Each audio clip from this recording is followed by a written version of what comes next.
BCY party office Hyderabad Banjara హిల్స్లో party ఆఫీసులో జెండా వందన కార్యక్రమాన్ని జరపడం జరుగుతుంది. మీరు అన్న ముందుకురా జరపడం జరుగుతుంది.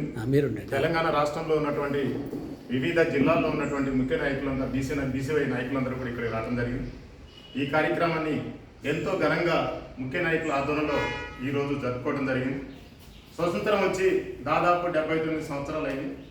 ఇప్పటి వరకు అంతకుముందు కూడా ఎంతో మంది డచ్చి వారు, ఫ్రెంచి వారు, బ్రిటిష్ వాళ్ళు, మొఘలాయులు మన భారతదేశాన్ని ఎంతగా పరిపాలన చేశారు.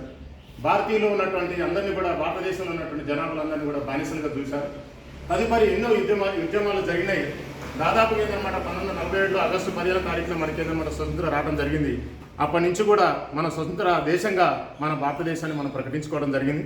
స్వతంత్రం వచ్చింది, కానీ ఏందన్నమాట భారతదేశంలో ఉన్నటువంటి పరిస్థితులు ఏందన్నమాట మెరుగు కాలేదు.